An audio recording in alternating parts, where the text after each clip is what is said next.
Y estamos para hablar de un temita Controversial. Importante, controversial. sí, pero que está sacudiendo al mundo y a las políticas internacionales a nivel mundial, que es la guerra en Ucrania. Hace ya casi 2 años. Hace ya casi 2 años que hubo esta gran escalada de, de tensiones bélicas entre Rusia y Ucrania, que todos conocemos, que por su parte ha conmocionado un poco al mundo. Se te escucha, bro. Se lo ¿Qué digo. pasó?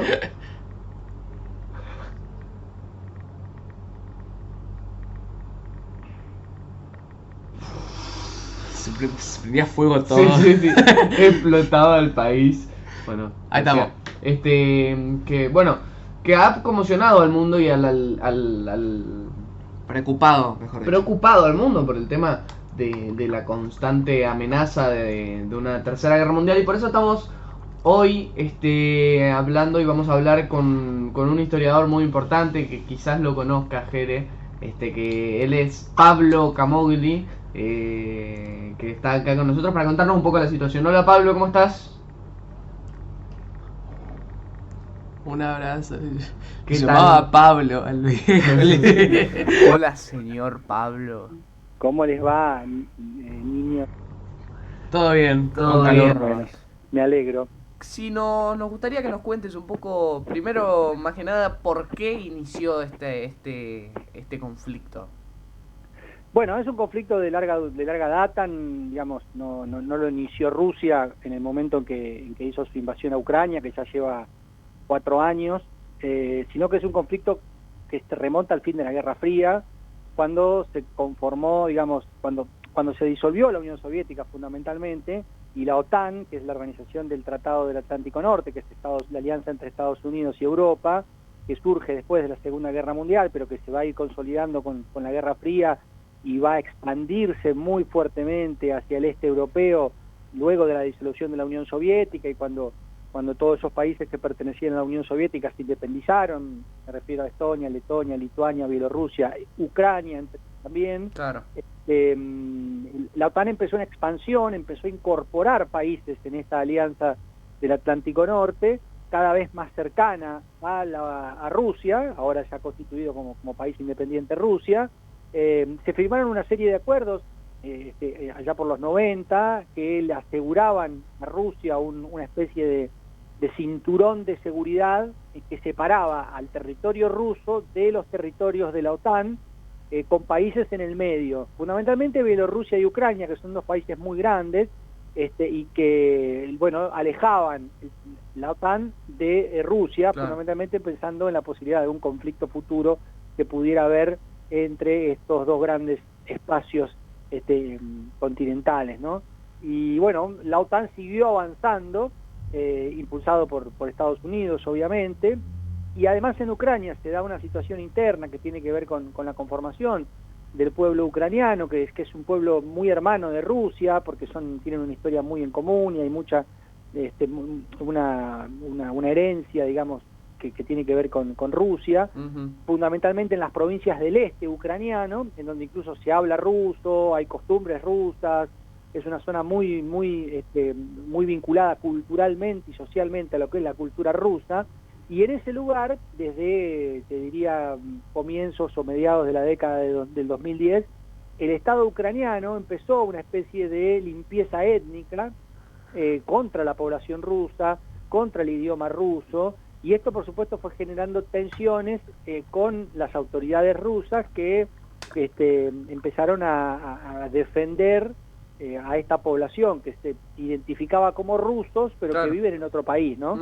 Bueno, entonces todo este caldo de cultivo, que les reitero, viene de hace mucho tiempo, se fue intensificando y terminó de eclosionar cuando Ucrania pidió formalmente la incorporación del país en el marco del Tratado del Atlántico Norte, lo que supone que cualquier país que firmante de este tratado que sea atacado por una potencia extranjera fuera del tratado va a tener la solidaridad y el apoyo armamentístico del resto de los países.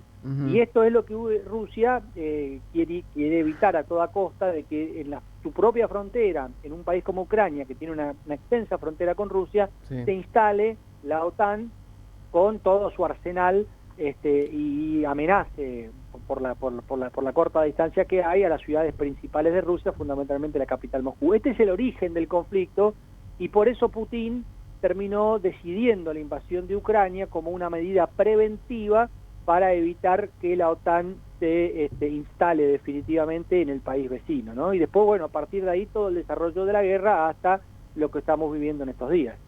Claro, sí, es algo que nos llamaba mucho la atención, porque también buscando en medios de comunicación quizás se ha este, criminalizado al Estado ruso, con que son los nazis del siglo XXI y lo han defenestrado a la imagen del pueblo ruso, que dejándolos como los únicos malos y los únicos que atentan contra la, entre comillas, o lo que quieren hacer llamar la paz mundial. ¿Cuál sería la postura contra esto? No, bueno, claramente no son los nazis del siglo XXI, los nazis me parece hoy que están por otro lado, digamos, son los que están haciendo un genocidio en Palestina, los que están bombardeando varios países al mismo tiempo, me parece que pasa por otro lado, o son los, digamos, este partido político que gobierna Ucrania con Zelensky, que se identifican con simbología nazi, con esvásticas, y que lo que estaban haciendo era una limpieza étnica en estas provincias prorrusas del este de Ucrania, digamos. Entonces, después, por supuesto, hay todo un aparato de comunicación que responde a los intereses occidentales, a los intereses de Estados Unidos, a los grandes grupos económicos que están detrás de esta guerra, y digamos, después uno puede cuestionar, o sea, toda guerra es cuestionable porque se ponen vidas en juego y bueno, uno trata de que no ocurra eso. Sí. En la historia de la humanidad la paz nunca prosperó, digamos, nunca fue prioritaria, lamentablemente. Vivimos en un mundo en donde hay muchas guerras históricamente. Lo que sí, bueno, uno puede cuestionar en todo caso el derecho que puede tener un país, en este caso Rusia, a hacer una guerra preventiva para evitar que en ese territorio vecino se instale la OTAN en algún futuro, ¿no? Bueno, Sí. se podría cuestionar eso en todo caso. A mí me parece que así como Estados Unidos considera que tiene derecho a invadir países por cualquier lugar del mundo, bueno, Rusia también tiene el derecho de prevenirse ante lo que es una ofensiva de la OTAN sobre territorios muy cercanos a la frontera de Rusia. Entonces, la guerra hay que explicarla y entenderla en la lógica geopolítica del mundo en el que vivimos, y no desde posturas muy naif o inocentes, sino entendiendo que hay muchísimos intereses en juego, y por supuesto no replicando lo que la prensa occidental pro norteamericana y pro armamentística quiere imponernos, ¿no? Sí. La actitud que tuvo Rusia con Ucrania, si es cuestionable para cualquiera, y fundamentalmente para Estados Unidos, que es el país que en los últimos 200 años ha hecho más guerras en todo el mundo, con motivos, sin motivos, con razones y sin razones. Entonces no se puede analizar la historia ni el presente en una cuestión tan maniquea de, bueno, estos son los buenos, estos son los malos, y evitamos cualquier tipo de análisis. Claro. Sí. Te hago una consulta. Sí. ¿Cómo va yendo la guerra? ¿Quién va ganando? ¿Cómo se resuelve esto? ¿Cómo se puede analizar esto? Bueno, en estos momentos hay una ofensiva, desde hace varios meses el ejército ruso lanzó una ofensiva muy fuerte sobre Ucrania. Ucrania intentó en un momento un contraataque invadiendo territorio ruso en la región de Kursk, que además es una región muy famosa porque tiene toda una historia vinculada con la Segunda Guerra Mundial, cuando los nazis intentaron una maniobra muy parecida en la batalla de Kursk y fueron derrotados. Pero te diría que casi durante todo el año que estamos transcurriendo hay un avance muy fuerte de las tropas rusas. A mí la sensación que me da, sin ser un especialista de la guerra ni de las capacidades militares de Rusia, me da la sensación de que el ejército ruso le costó al principio en ponerse en movimiento, ese engranaje. Uno Sí. piensa en Rusia, un país tan grande, con una burocracia tan fuerte, con un Estado tan consolidado, como que le costó poner en marcha la maquinaria bélica, por eso al principio tuvo muchas dificultades para avanzar sobre el territorio ucraniano. Sí. Pero una vez que esa maquinaria se puso en marcha, que la industria bélica rusa se puso en marcha, y que el ejército ruso recuperó sus capacidades militares que vienen de la época de la Segunda Guerra Mundial, Sí. se transformó en incontenible para Ucrania, y hoy estamos viendo que el avance de las tropas rusas es por todo el frente de ataque. Es un avance diario, estamos hablando de 200, 300 metros, 1 kilómetro que conquistan todos los días de territorio ucraniano. Han tomado muchas ciudades importantes en las últimas semanas, Selidove, Kurakove está a punto de caer, que es un enclave muy importante también ahí en la región del Donetsk, que están luchando ya dentro de la ciudad con un avance muy notorio de las tropas rusas. Y además lo que se observa es que hay un control del espacio aéreo por parte de Rusia muy importante, lo que le permite bombardear regiones alejadas del conflicto dentro del territorio ucraniano, como por ejemplo el puerto de Odessa, Sí. que es el principal puerto de suministro de armamento que tiene Ucrania a través vía por barco, ¿no? Entonces hay un avance muy grande de Rusia, y por eso se da esta respuesta que hace la OTAN, fundamentalmente el presidente Biden, de autorizar a Ucrania el uso de cohetes de largo alcance que podrían amenazar la seguridad territorial de Rusia más allá de la zona de conflicto, fundamentalmente siempre pensando en la capital, en Moscú, que ya fue alguna vez atacada con drones, pero que podría sufrir un ataque mucho más intenso con estos misiles que supuestamente Ucrania ya lanzó en días pasados, y que valieron como respuesta la irrupción de este misil intercontinental o de SNIK, así lo denominan los rusos, con el que atacaron hace 3 días atrás una fábrica de armamento en la ciudad de Dnipro, en el corazón de Ucrania, y un poco sorprendieron al mundo, sorprendieron a todos, porque bueno, no se sabía hasta dónde Rusia tenía la capacidad armamentística de contar con ese misil, y bueno, este lanzamiento fue un llamado de atención que bueno, ahora la OTAN va a tener que decidir realmente qué es lo que quiere hacer, si quiere llevar al mundo hacia una tercera guerra mundial con posibilidades de que esto se transforme en una guerra nuclear de la que no sabemos cuáles pueden ser las consecuencias, o si, como dice el presidente electo Donald Trump, van a sentar a negociar a Ucrania en una mesa de negociaciones en las que Rusia tiene todas las de ganar, porque está ganando en el campo de batalla y además mostró una capacidad militar nueva,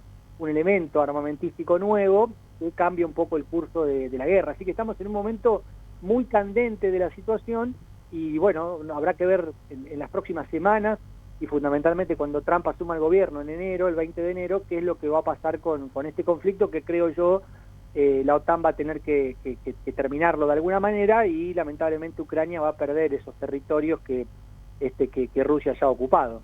Sí. Una última pregunta de mi parte, que sería, ¿qué tipo de tecnología se usa para el ataque? Porque tengo entendido que las tecnologías actuales no tienen punto de comparación con la tecnología del siglo pasado, que hay drones, si se puede decir, a control remoto, que van de un lado para otro, tienen un potencial bélico enorme. Si me podrías contar a mí, que yo no sé casi nada de esta guerra, ¿qué tipo de tecnología, qué tipo de armamento se utiliza? Claro, ¿qué se puso sobre la mesa en esta nueva escalada de una guerra a este nivel que, bueno, con las tecnologías nuevas quizás no se había visto tanto?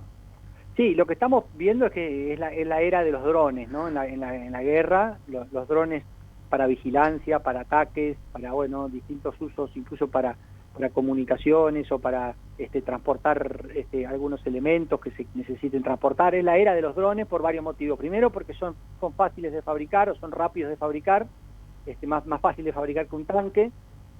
Son ágiles, son veloces y fundamentalmente tienen mucho menos costo, y además no son tripulados, digamos, ¿no? Se los manejan a control remoto, entonces no se ponen vidas en riesgo. Sí. En ese plano también me parece que Rusia, cuando empezó el conflicto, no tenía todavía tan desarrollada su industria de drones, y en estos últimos 2 años ha pegado un salto muy importante. Hoy tiene una gran cantidad de drones muy diversos que utiliza en combate, y son los que están marcando un poco la diferencia en el campo de batalla. Ucrania también tiene sus drones, los utiliza, pero no en el nivel ni en la cantidad que está utilizando el bando ruso, y bueno, todos los días estamos viendo imágenes.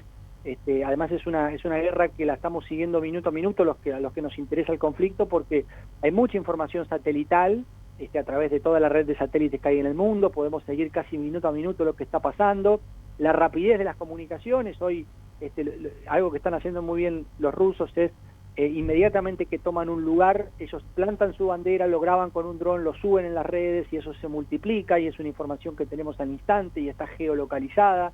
Entonces hay toda una tecnología que se suma a la guerra convencional, porque en definitiva y al final del día el conflicto sigue siendo cara a cara en las trincheras muchas veces y en las ciudades de Ucrania, la lucha de las tropas de infantería sigue siendo todavía cara a cara y hay combates entre los tanques y entre los vehículos motorizados, pero en esta guerra me parece que lo que ha pasado es la irrupción del dron como un actor determinante.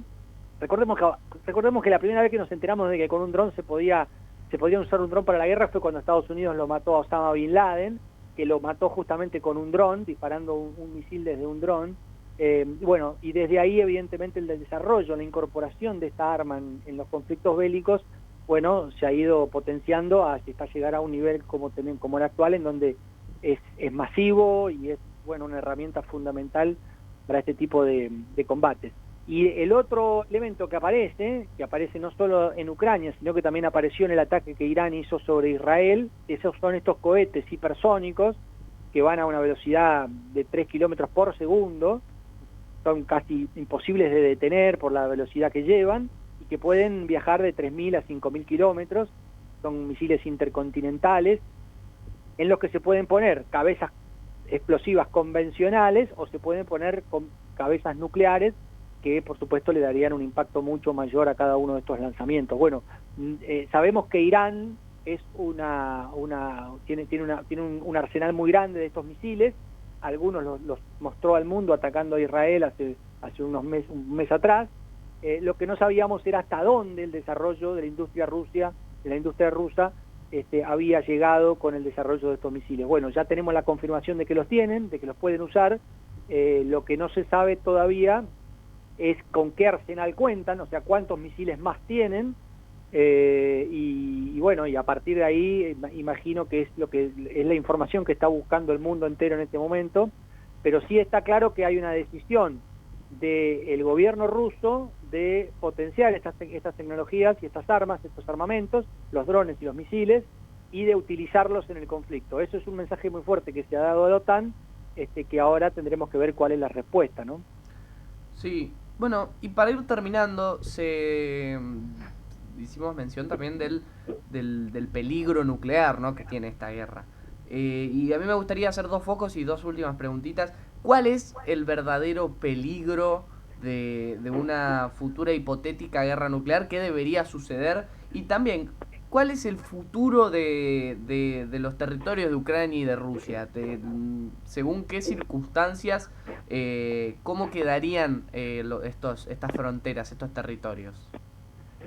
Bueno, la guerra nuclear es una amenaza que pende sobre toda la humanidad. A mí, digamos, siempre digo que, bueno, hasta en algún momento va a aparecer alguno que va a decir, bueno, hasta acá llegamos, muchachos, porque una guerra nuclear nos pone en peligro a todos, fundamentalmente a los países beligerantes, porque así como Rusia amenaza a la OTAN con ataques nucleares sobre las principales ciudades europeas, no sé, Berlín, París, Londres, por supuesto Polonia, que la tiene ahí cerquita, y demás países, al mismo momento que Rusia dispare su primer cohete con una carga nuclear, le van a caer un montón sobre su territorio, digamos. Entonces hay una idea de fin de mundo, y además de extinción de ambos contendientes. Por lo general las guerras nunca se llegan a ese extremo en el que los dos contendientes pueden perder.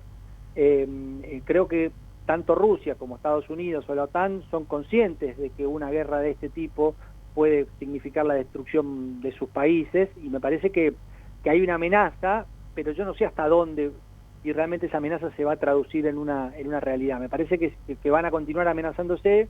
Rusia lo que hace es, bueno, yo tengo este armamento y lo voy a usar si llega a ser necesario, pero no lo usa inmediatamente, sino que es una amenaza para lograr que del otro lado entiendan cuál es la situación y fundamentalmente no sigan incentivando a Ucrania, porque acá el problema es que hay un grupo de países encabezados por Estados Unidos que mandan al hermanito menor, que es Ucrania, a pelear una guerra contra un poderoso que es Rusia.